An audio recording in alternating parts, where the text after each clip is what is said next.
The rain hadn't stopped for 3 days. It turned the sidewalks into glassy sheets of gray and the city into a blur of fog and forgotten dreams. In the corner of a posh restaurant in downtown Chicago, Henry Whitlock, a 53-year-old real estate tycoon worth over $300 million, pushed away the last third of his steak. He never finished meals. TI wasn't gluttony, it was habit. Habit born from years of always having more than enough. As his driver waited by the door and the waiter cleared away his plate, a gentle voice interrupted the usual rhythm of luxury. "May I have your leftovers, sir?" It wasn't the voice that startled Henry. It was the eyes, brown, but not just brown, earthy, stormy, trembling with quiet hunger and something more. The girl was no older than 24. She wore a faded gray hoodie soaked with rain, her hair clinging to her cheeks, and her shoes so worn they had holes. Yet there was no beggar's stench on her, no trembling desperation in her tone, just a question, simple, sincere, almost noble. Henry blinked. "What did you say?" She repeated it, this time softer. "Your leftovers. I'll take them, if you're not finishing." The restaurant staff froze. One of the managers hurried toward her. "Miss, please, you need to leave. You can't just walk in like—" "It's all right," Henry interrupted. "Bring her a seat, and a new plate. She doesn't need to eat scraps." The girl looked like she might cry, but she didn't. She only nodded and whispered, "Thank you." She sat across from him awkwardly, unsure of how to hold her hands or where to rest her eyes. The waiter returned with a clean plate and fresh food. She barely waited before eating. But it wasn't animalistic. It was careful, grateful, almost sacred. "What's your name?" Henry asked. "Evelyn," she replied between bites. "You live on the streets?" She hesitated. "Used to. Shelter now. I lost my mom a year ago. Everything crumbled after that." Henry didn't press. Instead, he watched. How someone with nothing could still eat with dignity. She didn't look up for long stretches, but when she did, it was as if her gaze pierced past the polish of his world. Then Evelyn said something that made Henry forget his wine mid-sip. "You look like a man who can buy everything but peace." He set the glass down, slowly. "And what do you know about peace?" She smiled sadly. "It comes when you lose everything and realize you're still breathing." The moment settled over the table like a thick fog. Henry saw himself in the glass reflection beside her. A man surrounded by abundance, yet haunted by silence every night. No wife, no children, just empires of concrete. They didn't speak much after that.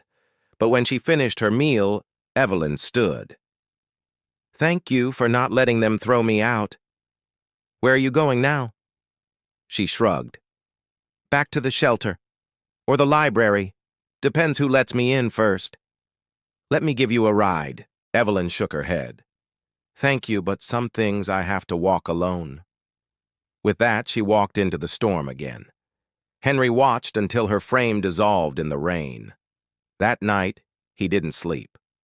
He replayed her words, her eyes, her calm refusal of pity. The next day, he sent a man from his staff to find her. But they couldn't. Weeks passed. Then one day, as Henry visited a youth education nonprofit he funded, he saw her again, teaching art to kids with broken homes, her hair pulled back now, her clothes still simple but clean. "You work here?" he asked, approaching carefully. "Volunteer," she said. "They let me teach in exchange for coffee and bus fare. Fair trade, right?" He smiled. "More than fair," she added, looking up at him. "You still look like a man without peace." He laughed softly. "And you still speak like you know the world." This time, she didn't walk away. Henry visited the nonprofit every Tuesday. At first, he told himself it was to monitor his donation, but he stayed longer, talked more, watched Evelyn lead kids into paintings and poetry.